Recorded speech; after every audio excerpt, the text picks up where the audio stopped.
അൽഹംദുലില്ലാഹി നഹ്മദുഹു വനസ്തഈനുഹു വനസ്തഗ്ഫിറുഹു വനസ്തഹ്ദീഹി വനുഅ്മിനു ബിഹി വനതവക്കലു അലൈഹി വനഊദു ബില്ലാഹി മിൻ ശുറൂരി അൻഫുസിനാ വമിൻ സയ്യിആതി അഅ്മാലിനാ മൻ യഹ്ദില്ലാഹു ഫഹുവൽ മുഹ്തദി വമൻ യുദ്ലിൽ ഫലൻ തജിദ ലഹു വലിയ്യൻ മുർശിദാ.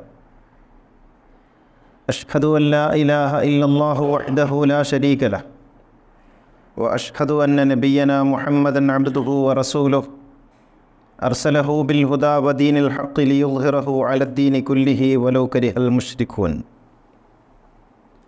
അല്ലാഹുമ്മ സ്വല്ലി അലാ മുഹമ്മദിൻ വആലി മുഹമ്മദ് കമാ സ്വല്ലൈത അലാ ഇബ്രാഹീമ വആലി ഇബ്രാഹീം വബാരിക് അലാ മുഹമ്മദിൻ വആലി മുഹമ്മദ് കമാ ബാരക്ത അലാ ഇബ്രാഹീമ വആലി ഇബ്രാഹീമ ഇന്നക ഹമീദും മജീദ്.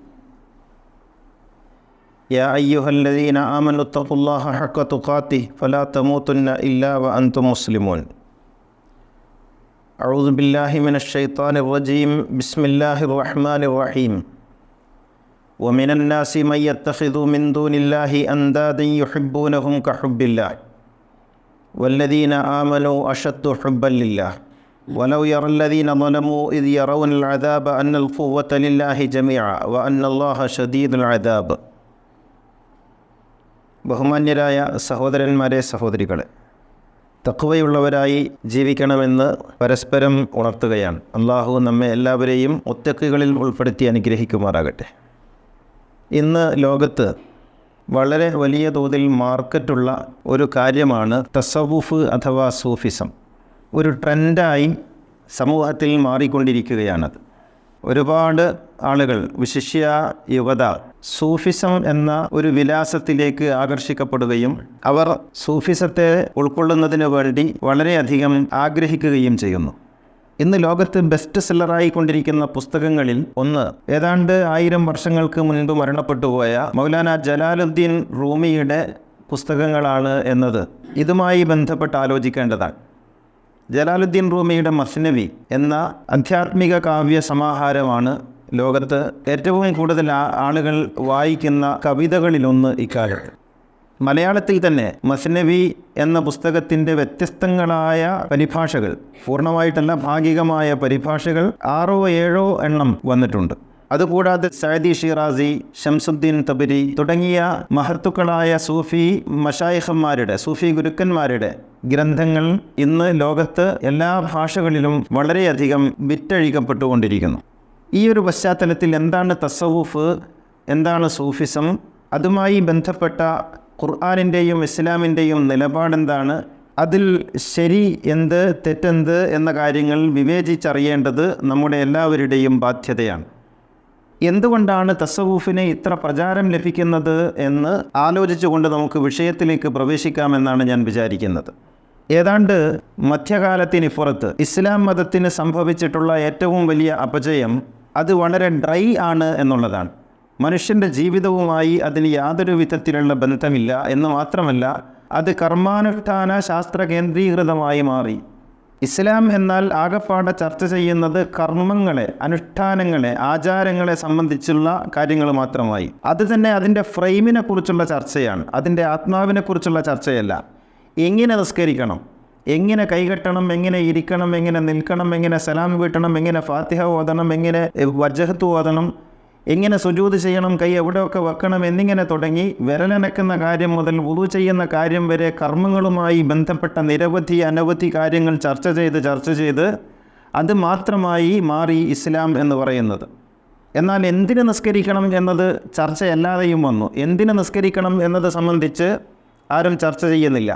അതിൻ്റെ ആത്മാവ്, അതിൻ്റെ റൂഹ്, അതില്ലാതെ വെറും ഫ്രെയിമിനെ കുറിച്ച് മാത്രം ചർച്ച ചെയ്ത്, നിങ്ങളറിയണം, ഏതാണ്ട് 3000-ലധികം മസ്അലകൾ, അതിശയോക്തി ഒട്ടുമില്ലാതെ ഞാൻ പറയുന്നു, 3000-ലധികം മസ്അലകൾ നിസ്കാരവുമായി ബന്ധപ്പെട്ട്, ഒരു റക്അത്തുമായി ബന്ധപ്പെട്ട് മാത്രം പറയാൻ സാധിക്കും എന്ന തലത്തിലേക്ക് കാര്യങ്ങൾ വന്നിരിക്കുന്നു. അതിൻ്റെ സുന്നത്ത്, അതിൻ്റെ ഹൈആത്ത്, അതിൻ്റെ അബ്ആദ്, അത് ബാത്തിലാകുന്ന കാര്യങ്ങൾ, അതിൻ്റെ ഫർള്, അതിൻ്റെ നഫ്ല്, അതിൻ്റെ മുസ്തഹബ് എന്നിങ്ങനെ തുടങ്ങി വ്യത്യസ്തങ്ങളായ തലങ്ങൾ അതുമായി ബന്ധപ്പെട്ടുണ്ടാക്കുകയും അത് നിരന്തരമായി ചർവണം നടത്തി അതിനെ പർവ്വതീകരിച്ച് വലുതാക്കി ബലൂൺ പോലെയാക്കി മനുഷ്യർക്ക് മുന്നിൽ അവതരിപ്പിക്കുകയും ചെയ്തു. വാദപ്രതിവാദങ്ങൾ, ഖണ്ഡനമണ്ഡനങ്ങൾ, അകത്താക്കൽ, പുറത്താക്കൽ എല്ലാം ഇതുമായി ബന്ധപ്പെട്ടാണ് നടന്നുകൊണ്ടിരിക്കുന്നത്. നമുക്കറിയാം, കുനൂത്ത്, കൂട്ടുപ്രാർത്ഥന, തറാവീഹ്, അതിൻ്റെ എണ്ണം, അതിൻ്റെ റക്അത്ത്, തസ്ബീഹ് നിസ്കാരം, ദുആ നിസ്കാരം തുടങ്ങി എണ്ണമറ്റ തർക്കങ്ങൾ ഇതുമായി ബന്ധപ്പെട്ട്, നിസ്കാരവുമായി ബന്ധപ്പെട്ട് മാത്രം നമ്മുടെ സമുദായത്തിലുണ്ടായി. ഇങ്ങനെ ഇസ്ലാം എന്ന് പറയുന്നത് വെറും വരണ്ട ഒരു മതമാവുകയും അതിലുള്ള ചർച്ചകൾ മുഴുവനും മനുഷ്യനുമായി ബന്ധമില്ലാത്ത വെറും അനുഷ്ഠാന സംബന്ധിയാവുകയും ചെയ്തു. നമ്മുടെ പണ്ഡിതന്മാരെഴുതുന്ന പുസ്തകങ്ങളെല്ലാം ഇത്തരത്തിലുള്ളതായി തീർന്നു. ഈ ഒരു വരണ്ട അവസ്ഥ മനുഷ്യനെ അധികകാലം മതവുമായി ബന്ധപ്പെട്ട് ഒട്ടിച്ചേർന്ന് നിൽക്കാൻ സാധിക്കാത്ത വിധം അവനെ മതത്തിൽ നിന്ന് വികർഷിക്കുന്ന ഒരു സ്വഭാവം ക്രമത്തിൽ അതിനുണ്ടായി, വികർഷിക്കുന്ന സ്വഭാവം ഉണ്ടായി.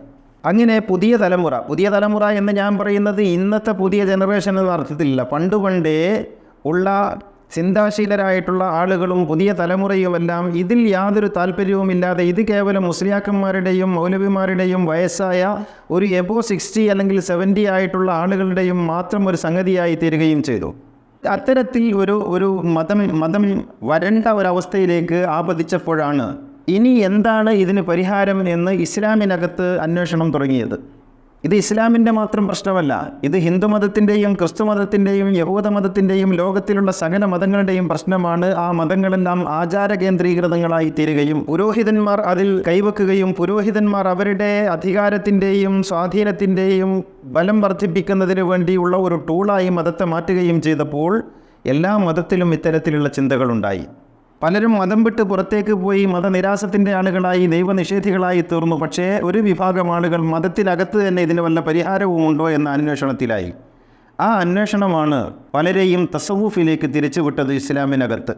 എന്ന് വെച്ചാൽ എന്തിന് നിസ്കരിക്കണം എന്ന ചോദ്യം അവരുയർത്തി. എങ്ങനെ നിസ്കരിക്കണം എന്നതിന് പകരം എന്തിന് നിസ്കരിക്കണം, എന്തിന് നോമ്പെടുക്കണം, എന്തിന് ഹജ്ജ് ചെയ്യണം, എന്തിന് ഖുർആൻ പഠിക്കണം, എന്തിന് മുഹമ്മദ് നബി അനുധാവനം ചെയ്യണം, എന്തിനിങ്ങനെ ചെയ്യണം, എന്തിനങ്ങനെ ചെയ്യണം, എന്തിന് എന്നുള്ള ഒരു ചോദ്യം ഉയർത്തി. ഈ ചോദ്യത്തിൻ്റെ ഉത്തരം തസവൂഫിലാണുള്ളത്, അത് ഫിഖ്ഹിലില്ല.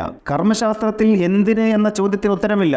നിങ്ങൾ ഫതുഹുൽ മുഈൻ എടുത്ത് പരിശോധിക്കുക, നിങ്ങൾ മഹല്ലി എടുത്ത് പരിശോധിക്കുക, ഉംദയും ചെറിയ മുതഫരിദും നൂറുൽ അബ്സാറും ഇങ്ങനെ കുട്ടികൾ വായിക്കുന്ന പുസ്തകം മുതൽ മുകളിലോട്ടുള്ള വലിയ വലിയ കർമ്മശാസ്ത്ര പുസ്തകങ്ങളൊക്കെയും ഷാഫി മദ്ഹബിലും ഹനഫിയിലും ഹംബനിയിലും മാലിക്കിയിലും ജഅഫരിയിലുമുള്ള കിതാബുകളൊക്കെ എടുത്ത് പരിശോധിച്ചാൽ അതിലൊക്കെ നിങ്ങൾക്ക് കാണാൻ കഴിയുക എങ്ങനെ എന്നുള്ള ചോദ്യത്തിൻ്റെ ഉത്തരമാണ്. അതിൻ്റെ ഫ്രെയിം എങ്ങനെ നന്നാക്കാം, എത്ര ഡിഗ്രിയാണ് കുനിയേണ്ടത്, എത്ര ഡിഗ്രിയാണ് നിങ്ങൾ താഴേണ്ടത് എന്നതൊക്കെയാണ് പഠിപ്പിക്കുക. എത്ര വട്ടമാണ് വിരലനക്കേണ്ടത്, വിരലനക്കുന്നതിൻ്റെ ഇടയിലുള്ള ഇതൊക്കെയാണ്. എന്തിന് എന്ന ചോദ്യത്തിൻ്റെ ഉത്തരം ലഭിക്കുന്നത് തസവൂഫിനാണ്. അങ്ങനെയാണ് തസവൂഫിലേക്ക് ആളുകൾ തിരിഞ്ഞു തുടങ്ങിയത്. തസവൂഫ് ഇസ്ലാമിൻ്റെ നനവാണ്, ഇസ്ലാമിൻ്റെ സൗന്ദര്യമാണ്, ഇസ്ലാമിൻ്റെ നിറവാണ്. എല്ലാ മതത്തിലും അതിൻ്റെ ആധ്യാത്മികതയാണ് അതിൻ്റെ നിറവായി തീരുന്നത്.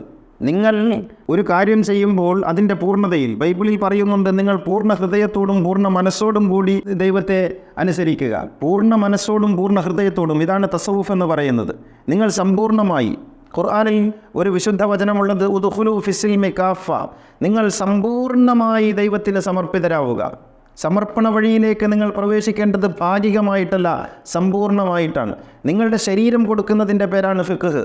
നിങ്ങളുടെ ശരീരം എങ്ങനെയൊക്കെ വളയണം, അനങ്ങണം, നിവരണം എന്ന് പറയുന്നതാണ് ഫിഖ്ഹ്. എന്നാൽ തസവൂഫ് നിങ്ങളുടെ ശരീരത്തെയല്ല, നിങ്ങളുടെ സമ്പൂർണ്ണമായ സമഗ്രമായ മനുഷ്യൻ്റെ സമർപ്പണത്തെയാണ് തസവൂഫ് ഉൾക്കൊള്ളുന്നത്. അങ്ങനെ നിങ്ങൾ സമ്പൂർണ്ണമായി സമർപ്പിക്കണം. ശരീരം സമർപ്പിക്കുകയും മനസ്സ് മറ്റെവിടെയെങ്കിലും വ്യാപരിക്കുകയും ചെയ്യുന്ന അവസ്ഥയല്ല, മറിച്ച് സമ്പൂർണ്ണമായ സമർപ്പണമാണ് തസവൂഫ് എന്ന് പറയുന്നത്. ഇസ്ലാമിൽ തസവൂഫ് ഇല്ലാതെ വരുമ്പോൾ ഇസ്ലാം ശൂന്യമാണ്. അത് കുറേ നിയമങ്ങളുടെ വരണ്ട നിയമങ്ങളുടെ ഒരു സമാഹാരമാകും. ഒരു രാഷ്ട്രത്തിൻ്റെ ഭരണഘടന പോലെ, അല്ലെങ്കിൽ പീനൽ കോഡ് പോലെ വെറും വരണ്ട, മനുഷ്യർക്ക് വായിക്കാൻ പോലും പറ്റാത്ത വരണ്ട കുറേ നിയമങ്ങളുടെ സമുച്ചയമായി തീരും ഇസ്ലാം എന്ന് പറയുന്ന എല്ലാ മതങ്ങളും. അതിൽ തസവൂഫ് കയറുമ്പോഴാണ്, തസവൂഫ് കലരുമ്പോഴാണ് അത് ജീവത്താകുന്നത്, അത് ഉള്ളുണർത്തുന്നതാകുന്നത്, അത് മനുഷ്യന് ആസ്വാദ്യകരമായി തീരുന്നത്. ഇതാണ് തസവൂഫിൻ്റെ യാഥാർത്ഥ്യം എന്ന് പറയുന്നത്. പക്ഷേ തസവൂഫ് ആ അർത്ഥത്തിൽ ഇസ്ലാമിൽ നിലനിൽക്കുന്നുണ്ടോ എന്ന ചോദ്യം പ്രസക്തമാണ്. ഇന്ന് നമ്മൾ തസവൂഫ് എന്ന പേരിൽ കാണുന്നതും കൊണ്ടാടുന്നതുമൊക്കെ തസവൂഫാണോ എന്നും ചോദിക്കേണ്ടതുണ്ട്. ഇസ്ലാമിലെ തസവുഫ് എന്ന് പറയുന്നത് മനുഷ്യ സമൂഹത്തിൽ നിന്ന് ഒളിച്ചോടി ഒറ്റപ്പെട്ട് ഏതോ ഒരു തുരുത്ത് തൻ്റേതായി പണിത് ആ തുരുത്തിനകത്ത് ജീവിക്കലല്ല, മറിച്ച് സമൂഹത്തോടൊപ്പം എങ്ങനെയാണോ പ്രവാചകന്മാർ ജീവിച്ചത് അങ്ങനെ ജീവിക്കലാണ്. അങ്ങനെ മനുഷ്യരോടൊപ്പം ജീവിച്ച് മനുഷ്യരുടെ നോവുകളും വേവുകളും വേവനാദികളും അറിഞ്ഞ് അവരുടെ പ്രശ്നങ്ങളിൽ പങ്കുചേർന്ന് അതോടൊപ്പം തൻ്റേതായ ഒരു ആത്മീയ സാമ്രാജ്യം ഉള്ളിൽ പണിത് മുന്നോട്ട് പോകുന്ന ഒരു സിസ്റ്റത്തിൻ്റെ പേരാണ് ഇസ്ലാമിലെ തസവുഫ് എന്ന് പറയുന്നത്. അത്തരത്തിലുള്ള ഒരു തസവുഫ് യഥാർത്ഥത്തിൽ പിൽക്കാലത്ത് ഇല്ലാതാക്കപ്പെട്ടു. പിന്നെ എന്ത് സംഭവിച്ചു എന്ന് ചോദിച്ചാൽ തസവുഫ് മറ്റൊരു മതമായി തീർന്നു, മതത്തിനകത്തുള്ള ഒരു മതമായി തീർന്നു. അതൊരു അധികാര കേന്ദ്രമായി മാറി. അത് സുഖാസ്വാദനങ്ങളുടെയും ഇന്ദ്രിയ സുഖങ്ങളുടെയും ഒരു ടൂളായി തീർന്നു. അങ്ങനെ മതത്തിനകത്ത് മറ്റൊരു മതം, പൗരോഹിത്യത്തിനകത്ത് മറ്റൊരു പൗരോഹിത്യം, ഇങ്ങനെയായി തീർന്നു ഇസ്ലാമിനകത്ത് തസവുഫ് എന്ന് പറയുന്നത്. അതിന് തരീഖത്ത് എന്ന പേര് വന്നു. തരീഖത്ത്, ശരീഅത്ത്, ഹഖീഖത്ത്, മഅരിഫത്ത് എന്നൊക്കെ പറഞ്ഞ് ഭാഗീകരിച്ച് അത് സങ്കീർണമാക്കി മാറ്റി. ഏതൊരു മനുഷ്യനും ഉമ്മയുടെ മുലപ്പാല് പോലെ, പ്രകൃതിയുടെ നിറം പോലെ ഏതൊരു മനുഷ്യനും സ്വാഭാവികമായി മനസ്സിലാക്കാനും ഉൾക്കൊള്ളാനും ആസ്വദിക്കാനും കഴിയുന്ന ഇസ്ലാമിലെ തസവുഫ് സങ്കീർണമായ പദാവലികളുണ്ടാക്കി മനുഷ്യന് അത് അപ്രാപ്യമാക്കി മാറ്റി. യഥാർത്ഥത്തിൽ ഇസ്ലാമിലെ തസവുഫിന് അങ്ങനെയുള്ള ഒരു സങ്കീർണതകളുമില്ല. എന്തൊക്കെയോ പദങ്ങൾ, ടെക്നിക്കലായ വേർഡുകൾ, ഇങ്ങനെ മഅരിഫത്ത്, ഇർഫാൻ, ഹഖീഖത്ത് എന്നൊക്കെ പറയുമ്പോൾ സാധാരണക്കാർ ഭയപ്പെട്ടു പോകും. അത് ജദബിൻ്റെ ഹാലാണ് എന്നൊക്കെ പറഞ്ഞ് പ്രത്യേകമായ ഹാലുകളുണ്ടാക്കി, പ്രത്യേകമായ രൂപഭാവങ്ങളുണ്ടാക്കി. അത് തരീഖത്ത് എന്ന് പറയുന്ന ഒരു ഉൾമതമാക്കി അതിനെ മാറ്റി. അങ്ങനെ നിരവധി തരീഖത്തുകളുണ്ടായി. ഖാദിരിയ തരീഖത്തുണ്ടായി, ചിശ്തിയ തരീഖത്തുണ്ടായി, നഖ്ശബന്ദിയ തരീഖത്തുണ്ടായി. ഇതൊന്നും തരീഖത്ത് ഉണ്ടാക്കിയത് അതാത് മശായിഖന്മാരൊന്നുമല്ല, മറിച്ച് അതാത് ഗുരുക്കന്മാരുടെ പേരിൽ പിൽക്കാലത്ത് അവരുടെ ചര്യകളെ അനുധാവനം ചെയ്യാനെന്ന പേരിൽ എങ്ങനെയാണോ ഫിഖ്ഹി മദ്ഹബുകളുണ്ടായത് അതുപോലെ അതിനകത്ത് തരീഖത്തുകളുണ്ടായി. ഈ തരീഖത്തുകൾ പിന്നീട് വലിയ അധികാര കേന്ദ്രങ്ങളായി തീർന്നു. ഒരു തരീഖത്തിനൊരു ഷെയ്ഖ്, ഒരാചാര്യൻ, ആ ആചാര്യൻ്റെ താഴെ പിന്നെ കുറേ ഉപാചാര്യന്മാർ, ആ ഉപാചാര്യന്മാർക്ക് ഓരോ ഫർക്കകൾ, ഓരോ അധികാര കേന്ദ്രങ്ങൾ, ആ അധികാര കേന്ദ്രങ്ങളിൽ അയാൾ ബൈഅത്ത് ചെയ്യുന്ന കുറേ ആളുകൾ, ഇങ്ങനെ ഒരു ഹൈറാർക്കി ഉണ്ടാക്കി വെച്ചു.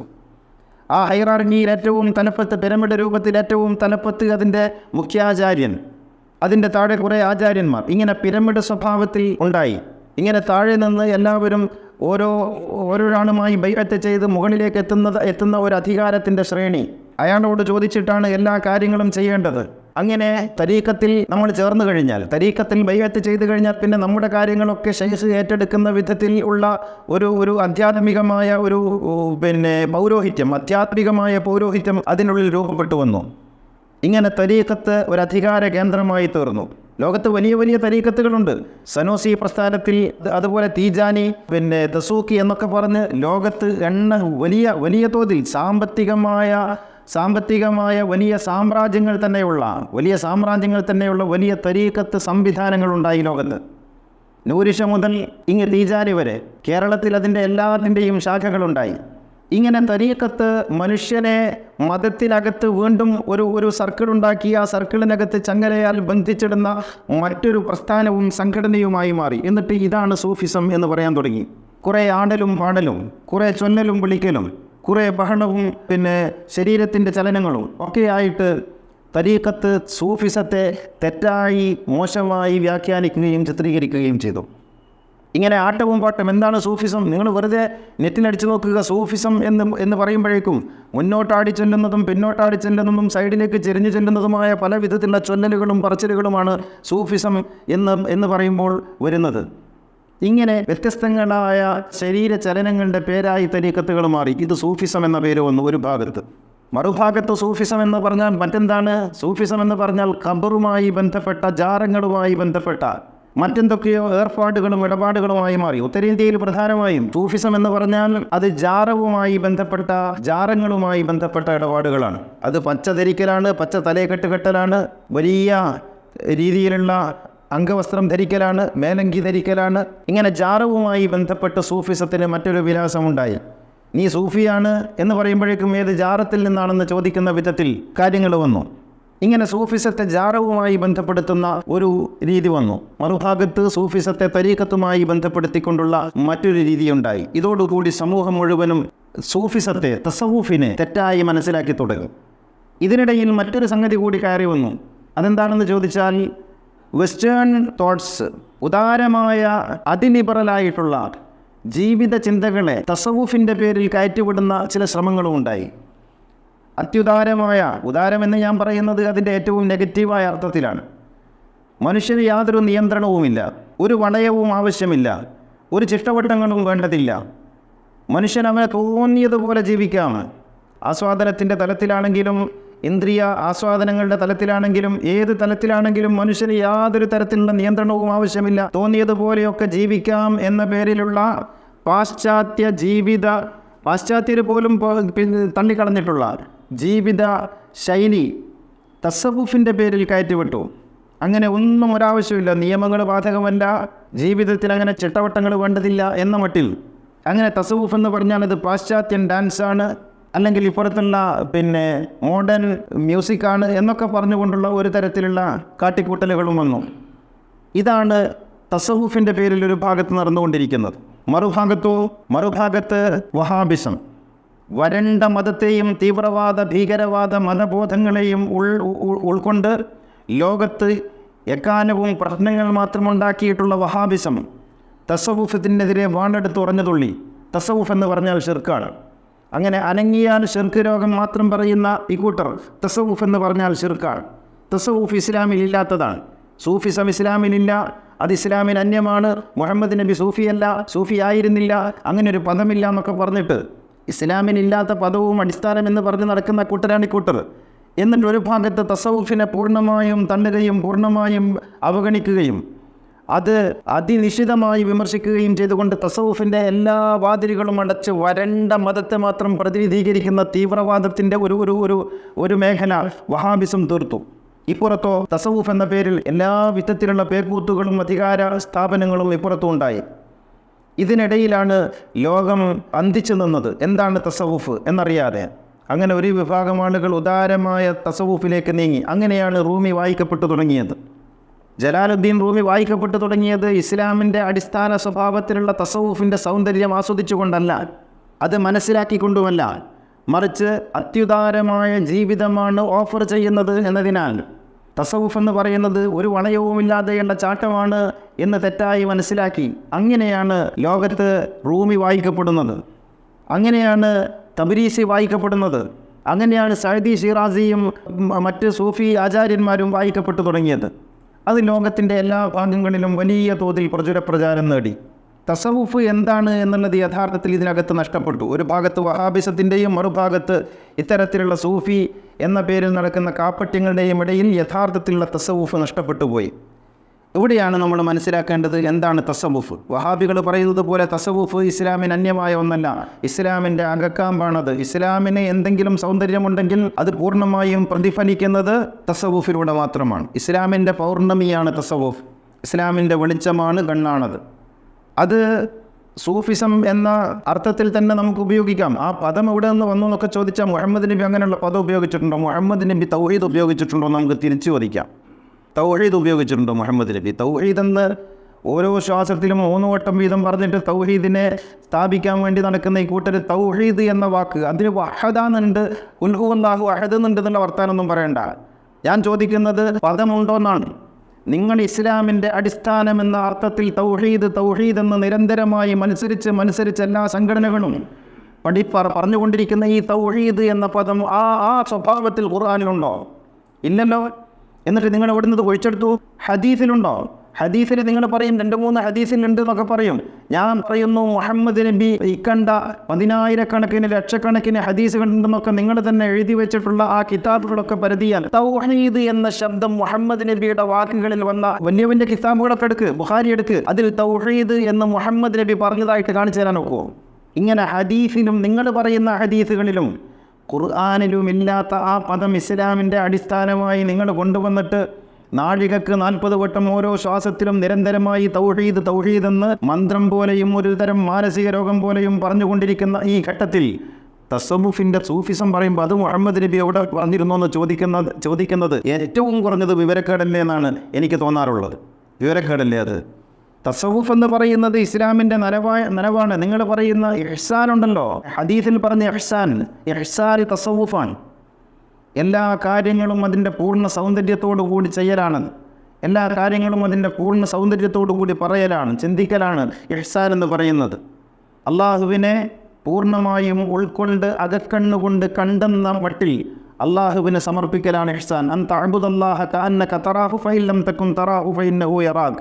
ഇതാണ് ഇഹ്സാനിൻ്റെ അർത്ഥം. അള്ളാഹുവിനെ നീ കണ്ടില്ലെങ്കിലും കാണുന്നത് പോലെ അള്ളാഹുവിന് വഴിപ്പെട്ട് ജീവിക്കലാണെന്ന്. അങ്ങനെ മനസ്സാ പ്രണയിച്ച് ഉൾക്കൊണ്ട് ജീവിക്കലാണ്. അപ്പോൾ തസവുഫ്, ഇസ്ലാം മുന്നോട്ട് വെക്കുന്ന തസവുഫ് എന്ന് പറയുന്നത് അള്ളാഹുവിന് സമ്പൂർണ്ണമായി മനസ്സിൻ്റെ പൂർണ്ണതയിൽ അള്ളാഹുവിനെ സമർപ്പിച്ച് അള്ളാഹുവിന് വഴിപ്പെടലാണ്. അതിലെല്ലാം ഉണ്ട്, മനുഷ്യൻ്റെ ആസ്വാദ്യതയുടെ എല്ലാമുണ്ട്. അതിൽ സംഗീതമുണ്ട്, നൃത്തമുണ്ട്, ഉൾക്കൊള്ളലുണ്ട്, പ്രണയമുണ്ട്. ഇൻഷാ അല്ലാഹ് തസവുഫുമായി ബന്ധപ്പെട്ട ഇതിൻ്റെ ബാക്കി ഭാഗം എന്താണ് ഇസ്ലാമിലെ തസവുഫ് എന്നതിനെ സംബന്ധിച്ച് നമുക്ക് അടുത്ത ഖുത്ബയിൽ പറയാം. ഇന്ന് ഞാൻ പറഞ്ഞത് തസവുഫുമായി ബന്ധപ്പെട്ട് 2 ഭാഗങ്ങളിൽ നിലനിൽക്കുന്ന തെറ്റായ ധാരണകളെ സംബന്ധിച്ചാണ്. അതിൻ്റെ ശരിയായ വശം നമുക്ക് അടുത്ത ഖുത്ബയിൽ പ്രതിപാദിക്കാം. അല്ലാഹു അനുഗ്രഹിക്കുമാറാകട്ടെ. أقول قولي هذا وأستغفر الله العظيم لي ولكم وأستعفيه عني وعنكم وعن جميع المسلمين والمؤمنين أجمعين فاستغفروه إنه هو الغفور الرحيم.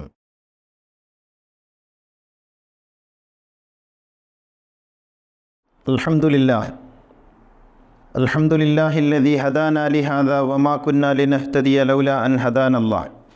الصلاة والسلام على سيدنا محمد سيد الكونين محبوب رب المشرقين والمغربين خاتم الأنبياء سيد المرسلين مراد المشتاقين محبوب العاشقين جد الحسن والحسين صاحب الحرمين وابن الذبيحين سيدنا محمد بن عبد الله بن عبد المطلب صلى الله عليه وآله وصحبه.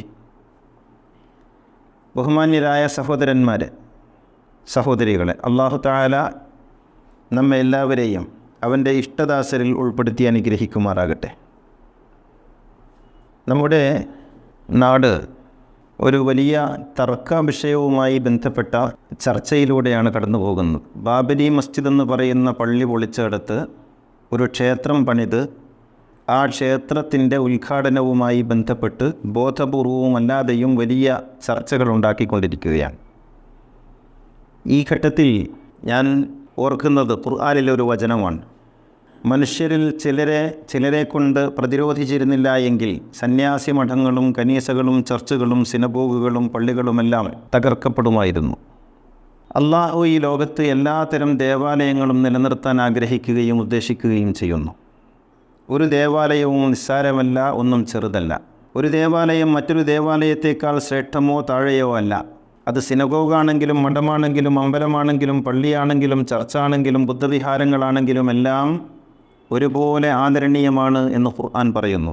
എന്ന് മാത്രമല്ല, യദ്കറു ഫീ ഹസ്മുല്ലാഹി കസീറ, എല്ലാ ദേവാലയങ്ങളിലും അള്ളാഹുവിൻ്റെ നാമമാണ് ഏറെയേറെ സ്മരിക്കപ്പെടുന്നത് എന്നും ഖുർആൻ സാക്ഷ്യപ്പെടുത്തുന്നു. വ്യത്യസ്തങ്ങളായ സ്വഭാവത്തിൽ, ഒരിടത്ത് ഭഗവാൻ, മറ്റൊരിടത്ത് കർത്താവ്, ഒരിടത്ത് അള്ളാഹു, ഒരിടത്ത് ഖുദാ, ഒരിടത്ത് യഹോവ, ഇങ്ങനെ വ്യത്യസ്തങ്ങളായ സ്വഭാവത്തിൽ പറയുന്നതെല്ലാം ഒരേ ഒരു ഈശ്വരനെക്കുറിച്ച്, അള്ളാഹുവിനെക്കുറിച്ചാണ്. ഈ ഒരു ബോധമില്ലാത്തത് കൊണ്ടാണ് പള്ളി പൊളിച്ച് അമ്പലം പണിയണമെന്നും അമ്പലം പൊളിച്ച് പള്ളി പണിയണമെന്നുമൊക്കെ ആളുകൾക്ക് തോന്നുന്നത്. കാരണം എല്ലാ ദേവാലയങ്ങളും വിശുദ്ധമാണെന്നും ഓരോ ദേവാലയത്തിലൂടെയും സ്മരിക്കപ്പെടുന്നത് ഈ പ്രപഞ്ചത്തിൻ്റെ സൃഷ്ടാവാണെന്നുമുള്ള ബോധം മനുഷ്യ സമൂഹത്തിന് നഷ്ടപ്പെടുന്നിടത്താണ് നിൻ്റെ പള്ളി എൻ്റെ അമ്പലം, എൻ്റെ പള്ളി നിൻ്റെ അമ്പലം എന്ന ദ്വന്ദ്വത്തിലേക്ക് അല്ലെങ്കിൽ ഭേദത്തിലേക്ക് മനുഷ്യൻ ചെന്നെത്തുന്നത്. ഹാഗിയ സോഫിയ പള്ളിയാക്കിയതും ബാബരി മസ്ജിദ് അമ്പലമാക്കിയതും മനുഷ്യ സമൂഹത്തിനേറ്റ കനത്ത ആഘാതമാണ്. മനുഷ്യ സമൂഹം ഏറ്റവും മോശമായ അവസ്ഥ അങ്ങനെയാണ് ഉണ്ടാക്കുന്നത്. ഒരു പള്ളി അമ്പലമാക്കുന്നത് കൊണ്ട്, ഒരമ്പലം പള്ളിയാക്കുന്നത് കൊണ്ട് ദൈവത്തിന് എന്ത് നേട്ടമാണ് ഉണ്ടാകുന്നത് എന്ന് ഈ ഭക്തർ ഒരു നിമിഷം ആലോചിച്ചിരുന്നുവെങ്കിൽ ഇത്തരം പാഴ്വേലയ്ക്കൊരിക്കലും ശ്രമിക്കില്ലായിരുന്നു. കെട്ടിടത്തെ അകത്തല്ല ദൈവമെന്നും ദൈവം മനസ്സിലകത്താണെന്നുമുള്ള വലിയ ആശയം ഉൾക്കൊണ്ടിരുന്നെങ്കിൽ എന്തിന് മനുഷ്യൻ വെറുതെ ഈ കെട്ടിടത്തിൻ്റെ വെറും കല്ലുകൾക്ക് വേണ്ടി അങ്ങോട്ടും ഇങ്ങോട്ടും മത്സരിച്ച് കലാപങ്ങളും കലഹങ്ങളും ഉണ്ടാക്കണം? എന്തിനൊരു നാട്ടിനെ പിച്ച് ചീന്തണം? എന്തിന് വെറുതെ മനുഷ്യമക്കളെ കൊന്നൊടുക്കണം? അതല്ലേ ലോകത്ത് സംഭവിച്ചു കൊണ്ടിരിക്കുന്നത്. ദേവാലയം ദേവാലയങ്ങളായിരിക്കണമെങ്കിൽ മനുഷ്യൻ അതിനെ വർണ്ണം കൊണ്ട് അടയാളപ്പെടുത്താതിരിക്കണം. ദേവാലയം വെറും കല്ലുകളും ഇഷ്ടികകളുമല്ല എന്നറിയണം. അവിടെ ദൈവിക ചൈതന്യമാണ് ഇരിക്കേണ്ടത്, വാശിയല്ല. വാശിയോടുകൂടിയെടുത്ത പള്ളി വാശിയോടുകൂടി ഉണ്ടാക്കുന്ന അമ്പലം, വാശിയോടുകൂടി ഉണ്ടാക്കുന്ന ചർച്ച് ദൈവത്തിൻ്റെതല്ല. ആയിരിക്കാനുള്ള സാധ്യത വല്ലതുമുണ്ടെങ്കിൽ അത് പിശാചിൻ്റേത് മാത്രമാണ്. ഇതെപ്പോഴാണ് മനുഷ്യർ തിരിച്ചറിയുക എന്ന് വേദനയോടെ വിലപിച്ചു പോകേണ്ടുന്ന ഒരവസ്ഥയാണുള്ളത്. ഞാൻ ഓർക്കുന്നത് ഉമറിൻ്റെ ഒരു കഥയാണ്. ഉമറിൻ്റെ കാലത്ത് ഒരു പ്രവിശ്യയിൽ, ആ പ്രവിശ്യ ഭരണാധികാരി ജനങ്ങൾ വല്ലാതെ കൂടിയപ്പോൾ ഒരു പള്ളി വിപുലീകരിക്കാൻ തീരുമാനിച്ചു.